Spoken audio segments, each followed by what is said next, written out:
friends, I'm Stephanie and welcome to my channel where we travel, eat, shop, and occasionally pretend to have our life together. If this sounds like your vibe, hit the subscribe button. Today we're time traveling to New York Renaissance Fair in Tuxedo Park. This is one of the biggest and oldest fairs on the East Coast. It runs through August and early October. And trust me, once you walk through those gates, it feels like you've stepped straight into another era. Before we dive in, I'll break down exactly how to get here. It's about an hour to an hour and a half drive away from New York City, depending on traffic actually. And parking can get pretty full pretty fast. You can walk straight to the venue, or there are buses that will transfer you to the venue. So today, I'm going to be doing a full walkthrough of the village. Ticket into the fair was $48 a person, plus tax. And to get inside, we went through security and paid for our entrance. And yes, for safety reasons, they do check bags for weapons. And of course, one of the first things you notice are the costumes. Everywhere you turn, you see knights, fairies, royalty, pirates, and most creative handmade outfits as well. All right, let's talk about one of the best parts of the New York Renaissance Fair, the stalls and vendors. You can honestly spend the whole day shopping because every booth feels like its own little world. Right when you walk in, you see handmade craft stalls, leatherworks, blacksmith, glass blowers, jewelry makers, and even little apothecary shops with soaps and potions, candles and lotions. Name it, they got it. Everything there is handcrafted, and you can actually watch some of them make it right there. As you walk deeper into the village, you hit the costume vendors. Cloaks, corsets, fairy wings, armor pieces. If you want, there's full queen and king outfits, all the good stuff. Some shops even adjust pieces on the spot. You can fit your outfit right there. You also see weapons and accessory stalls, foam swords, display daggers, wooden bows, super fun to look at, even if you don't buy anything. And mixed in everywhere are artisan booths with candles, signs, journals, fantasy arts, basically anything you think you need until you see it.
So here we are, already deeply in the village. First stop will be archery, where you let your show up. This is a really fun activity if you know what you're doing. I mostly did not know, so I always hit the outside of the bullseye. So for each activity, you pay for it individually. Your inner Katniss from the Hunger Games. You have knife throwing, spear toss, crossbow shooting, leather bracelet crafting, candle making, wand making, metal stamping, glass blowing, maple dancing, tarot cards reading, hair braiding stations, face painting, henna tattoo, medieval games like ring tossing, rope games, night training for kids, maze or quest adventures. There's so many activities to be done here.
Okay, now we need to talk about the food and drinks at the fair. And let me tell you, it's a whole adventure in itself.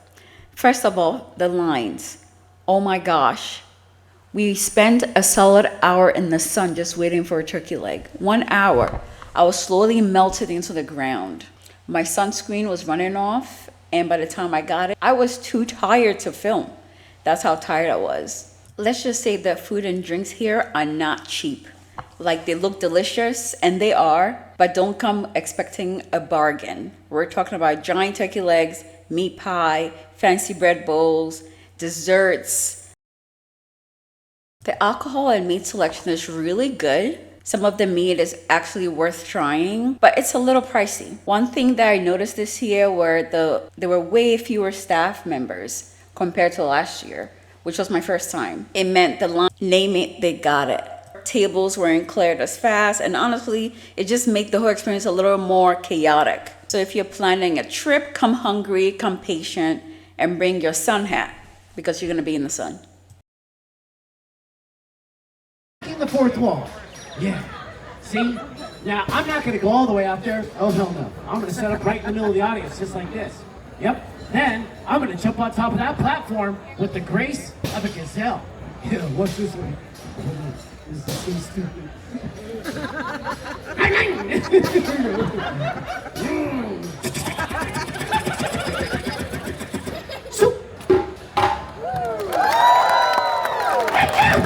I know, believe it or not, that was 5 years of parkour training. Then I look out into the distance and I see all the people and I say something clever. And after 40 some odd years, this is what I came up with. It sounds like this.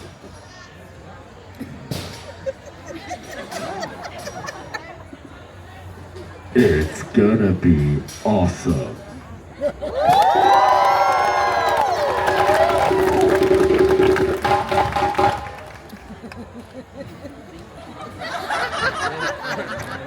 Don't stare. Yeah, you're laughing.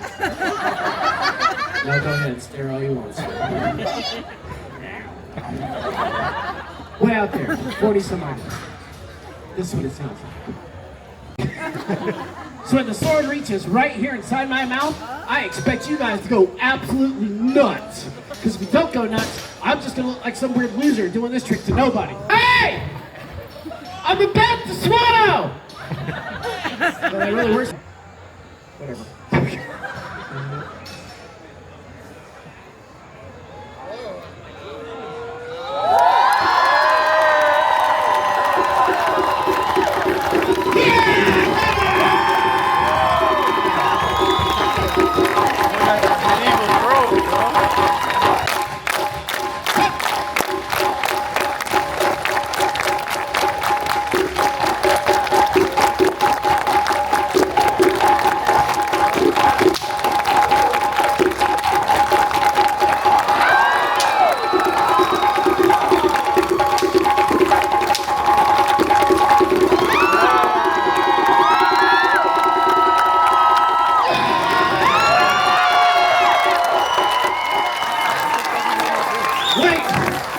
Nobody move. If they move, I got a sword. I got the tips, guys.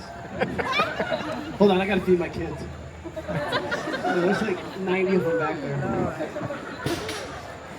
Everybody give me a favor. Look left, look right, look around. Moving on to the shows, honestly, this is where the Faire really comes alive. For the sword swirling act, as you saw, so nicely done. I don't know how the guy really did it. He was funny, entertaining. He made the audience gasp, laughing, and slightly terrified all at once. He made us not forget those moments. The Faire has so many shows throughout the day. Comedy troupes, jugglers, acrobats, magicians, and improv skits.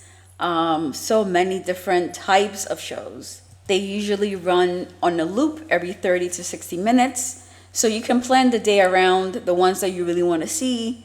There are multiple stages. So while one show is ending, another one's already starting somewhere else, which keeps the energy nonstop actually. We stopped to watch a little bit of this glass blowing show. It was a good crowd. Some shows are audience participation.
to the bird show when we realized the glass was going to take way too long.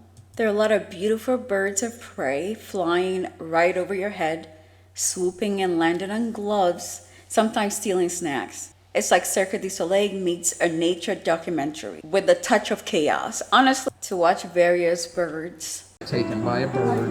And now that I have said this, are you ready to meet the birds? Excellent. I do have many birds for you this day. The first sits right here. This was a beautiful show. We stayed for a little bit. Kookaburra, you're correct. This is known as an Australian laughing kookaburra. And his name is Bonza. Now, Bonza here, being a kookaburras will eat fish, yet they have adapted to different environments and grab with their beak. It is known as an African auger buzzard.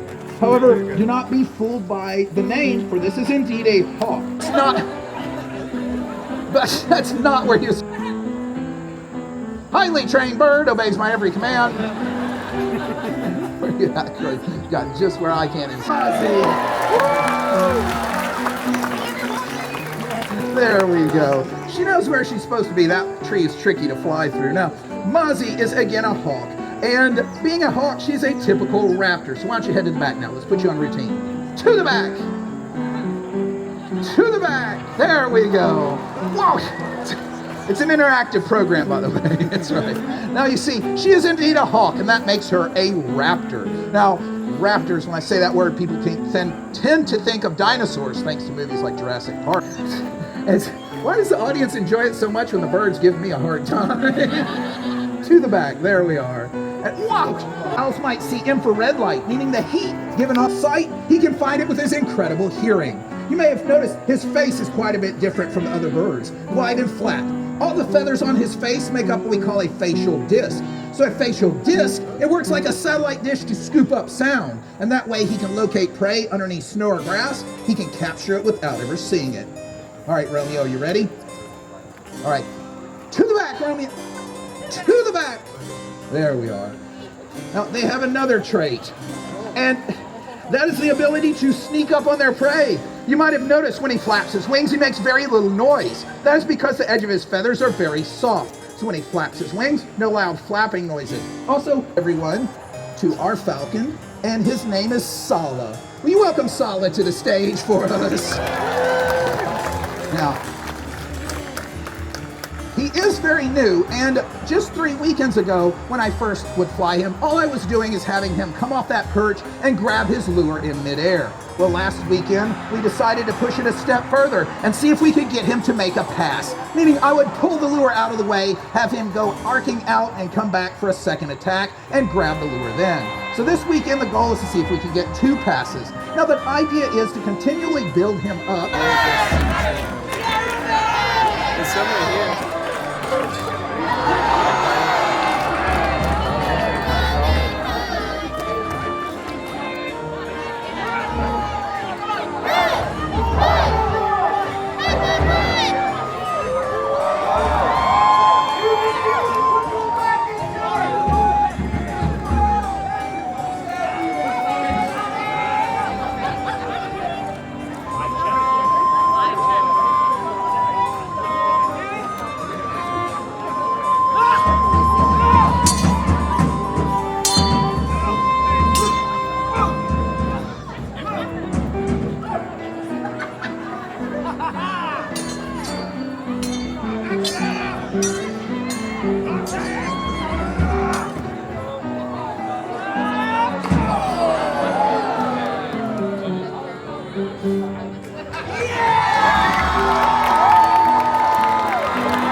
I like it.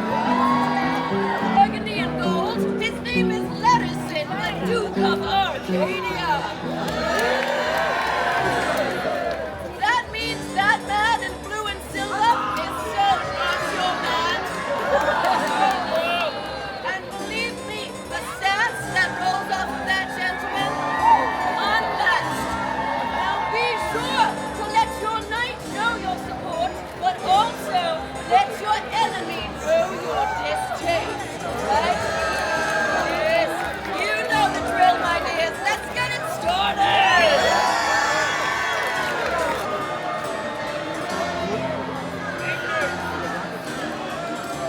Thank you so much.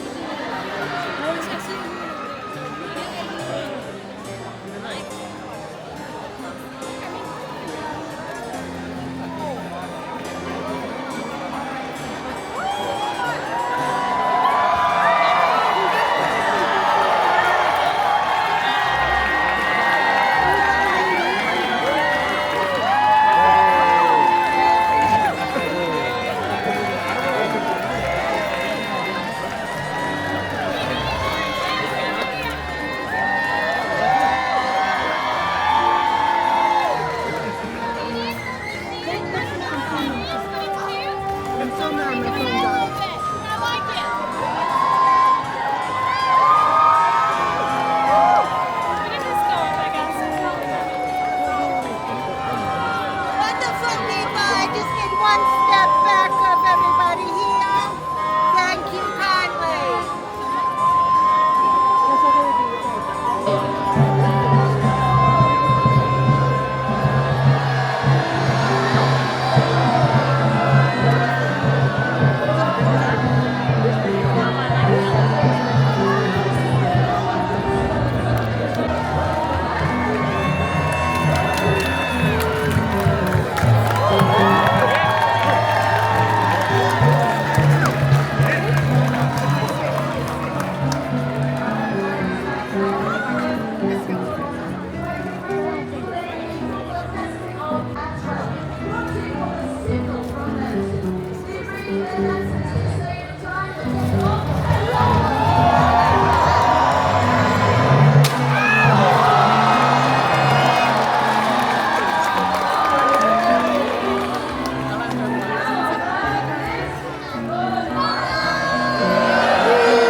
All right, friends, that's a wrap on our day at the New York Renaissance Fair. We've wandered through the village, checked all the stalls, survived the sun and the turkey leg line, tried some fun activities, and caught a few crazy shows. My tip is arrive early, wear comfy shoes, bring sunscreen, and be patient, especially if you're hunting the iconic turkey leg. I had such a blast today, and I hope that gives you a real feel of what a day at the fair is like, even though I made this into a 30-minute video. If you enjoyed this video, give it a thumbs up, subscribe, and hit the notification bell so you don't miss my next adventure.